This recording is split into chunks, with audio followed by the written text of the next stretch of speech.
Dans cette vidéo, nous allons voir une méthode, une technique d'entraînement, appelez-la comme vous voulez, qui va vous permettre de débloquer un palier en termes de prise de masse musculaire. Donc vous allez avoir des gains musculaires beaucoup plus importants, ou surtout si aujourd'hui vous avez l'habitude de stagner sur un muscle ou sur l'ensemble de vos muscles, cette méthode à inclure dans vos entraînements va vraiment vous permettre de débloquer cette stagnation pour pouvoir continuer à progresser.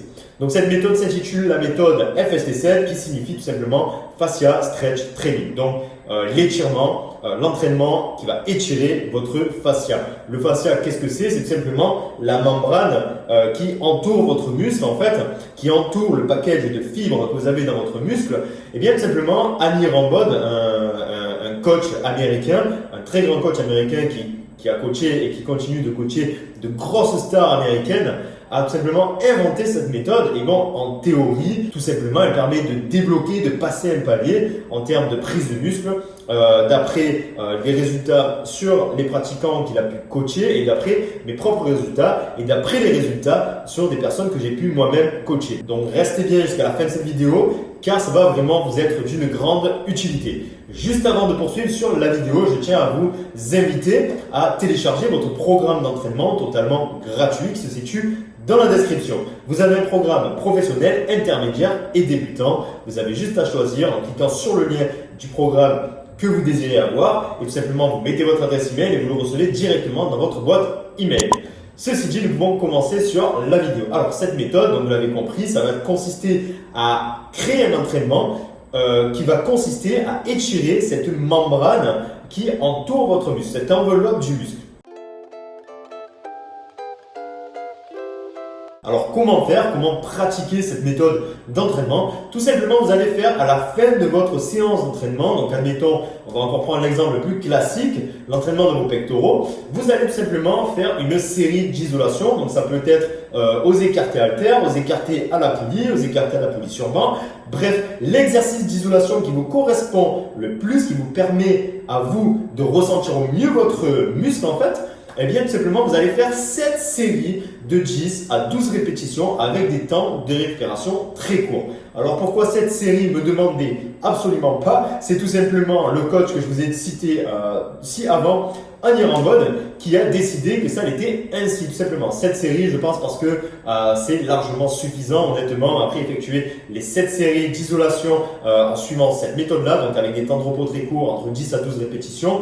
Je peux vous dire que votre muscle est totalement gorgé, aspergé de sang. Vous avez une congestion extrême et je peux vous dire qu'il est très difficile de continuer à vous entraîner de cette façon-là, donc sur plusieurs autres séries. Donc cette série, c'est largement suffisant.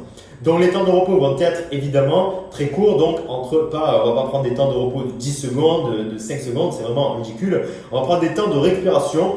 Moi, je dirais entre 20 et 45 secondes. Donc, ce que je vous conseille de faire, c'est déjà de prendre 20 secondes sur peut-être la deuxième, troisième, quatrième série. Et quand vous voyez que vous n'allez plus y arriver, prenez tout simplement 30 secondes, puis 45 secondes si vous en avez besoin pour atteindre vos 7 séries. Mais n'allez pas au-delà de 45 secondes parce que finalement, après, ça ne va plus rentrer dans la méthode d'entraînement FST7. Donc, pour 10 à 12 répétitions, on ne va pas parler de pourcentage, on ne va pas parler de RM, on va tout simplement parler de ressenti. Vous allez tout simplement prendre une charge que vous connaissez, que vous pensez que vous allez pouvoir faire 10 répétitions ou 12 et pas une de plus. Donc évidemment, ça va se savoir plus ou moins avec l'expérience. Plus ou moins, vous allez devoir tenter, vous allez devoir essayer pour savoir pour les séances prochaines. La première série en FST7 va peut-être pas être la plus optimale, certainement d'ailleurs. Mais donc voilà, c'est à pratiquer sur un niveau intermédiaire, voire professionnel, mais pas à pratiquer sur un niveau débutant. Mais alors donc, en quoi est-ce que ça va étirer votre membrane? En théorie, je reprécise encore une fois, tout simplement parce que ça va, comme je vous l'ai dit, vous apporter un gros apport en sang et forcément un muscle très congestionné et plus apte à étirer la membrane. D'accord? Le sang engorgé dans votre muscle va tout simplement étirer la membrane, ce qui est logique en fait. Tout simplement, plus votre muscle va grossir, votre membrane va se forcer à grossir aussi. Plus vous avez de sang, plus ça grossit, plus ça s'étire et plus ça potentialise le développement musculaire dans l'avenir, tout simplement. Avantage de cette méthode, hormis le fait que ça va étirer votre membrane, c'est tout simplement que ça va solliciter l'ensemble de vos fibres, donc vos fibres lentes et vos fibres rapides, en tout cas la quasi-totalité. avant de faire cette série-là en FST7, cette méthode-là, vous avez déjà fait votre séance, peut-être en lourd, peut-être avec de l'intensification. Donc finir sur cette méthode d'accumulation va tout simplement anéantir vos fibres. Quand vos fibres rapides sont éclatées, tout simplement c'est vos fibres lentes qui prennent le relais et évidemment en allant à l'échec, eh bien vos fibres lentes vont s'éclater aussi. Donc vous sollicitez l'ensemble de vos fibres, ce qui est vraiment optimal pour un développement musculaire. Deuxième avantage, tout simplement la congestion, comme je vous l'ai cité. En premier lieu, qui va servir à étirer cette membrane, mais en deuxième lieu, une bonne congestion apporte des nutriments dans le muscle et donc plus de nutriments dans le muscle, un muscle mieux nourri, un muscle mieux oxygéné et un muscle qui a le potentiel de mieux se développer. Je vous invite, si vous n'y connaissez pas trop sur la congestion, à aller voir la vidéo que j'ai fait sur la congestion qui va s'afficher juste là. Mais en tout cas, allez voir la vidéo, vous allez apprendre vraiment pas mal de choses sur la congestion. Vous allez voir que c'est plus profond que ce que l'on pense, tout simplement avoir un physique très gonflé, très beau, très musclé devant le miroir. Mes recommandations, donc, comme je vous l'ai dit juste avant, ça va être tout simplement d'être intermédiaire ou professionnel ou tout simplement en fin de pratique débutante, on va dire. Donc, pour moi, je considère qu'un débutant, c'est entre 0 et 1 an de pratique. C'est tout simplement la première année de pratique. Ensuite, vous passez intermédiaire. Et au bout, pour moi, de 3 ans à 4 ans de pratique, si vous êtes sérieux, régulier, vous devenez pour moi un professionnel. Et vous devenez vraiment un professionnel élite au bout, je pense, je dirais de 10 ans. Moi-même, je ne suis pas un élite, je ne me considère pas comme un élite, bien que j'ai un résultat qui est plutôt satisfaisant. J'ai une très grosse progression. Pour moi, un élite, c'est au bout de 10 ans de musculation avec de certains résultats au niveau des charges, etc., etc. Mais on ne va pas rentrer dans les détails. Deuxième recommandation, utilisez cette méthode d'entraînement tout simplement sur un muscle qui a du mal à se développer. Si un muscle que vous entraînez normalement se développe très très bien, vous n'avez pas de raison de faire cette méthode-là. Vous la faites vraiment sur des muscles que vous avez vraiment du mal à développer, qui stagnent, que quoi que vous fassiez, tout simplement restent à leur état d'hypertrophie actuel. Ne s'hypertrophie pas plus. Voilà. Ma troisième recommandation, c'est tout simplement de faire attention de ne pas trop pratiquer cette méthode-là. Donc, ce que je conseille en général de faire, c'est de choisir 1 à 3 muscles maximum en faisant cette méthode-là par semaine. Et vous allez le faire sur à peu près 6 semaines à 8 semaines.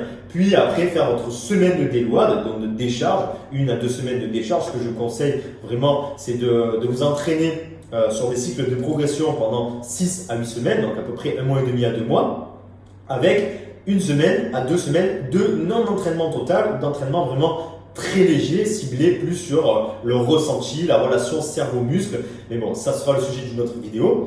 Mais voilà, ce sont mes recommandations. Donc, je récapitule. Première recommandation, soyez ou intermédiaire ou professionnel ou en fin de pratique débutant.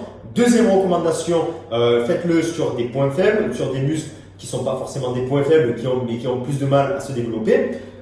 Faites-le sur des exercices d'isolation aussi, c'est très important, je ne l'ai pas cité, mais c'est très important. Ne le faites pas sur un développé couché, sur des gros exercices de base, vraiment sur de l'isolation pour vraiment cibler au maximum le muscle en question. Et puis, troisième recommandation, c'est tout simplement de ne pas en abuser. Donc, 1 à 3 muscles par semaine avec cette méthode-là en fin d'entraînement sur 6 à 8 semaines. Puis faites évidemment votre décharge. Voilà. C'est tout pour cette vidéo sur le FST7. Je vous invite encore une fois à télécharger votre programme offert d'entraînement dans la description. Donc c'est les 3 premiers liens, vous allez voir de toute façon. Vous téléchargez ce programme-là, il sera directement dans votre boîte email. Si vous avez aimé, apprécié cette vidéo, apprécié mes explications, laissez-moi le savoir par un pouce bleu. Abonnez-vous si vous voulez d'autres conseils de ce genre et des vlogs à venir aussi sur mon évolution personnelle avec aussi plein de conseils, de tips. Et évidemment aussi à laisser un commentaire en bas de cette vidéo pour me dire ce que vous en avez pensé, pour me dire si vous avez un avis différent vis-à-vis de cette méthode-là, si vous la connaissez déjà, ou tout simplement aussi pour me dire si vous avez aimé, pas aimé la vidéo et ce que j'aurais pu améliorer dans cette vidéo. Voilà, je vous dis à bientôt pour une prochaine vidéo. Portez-vous bien, soyez forts. Salut à tous.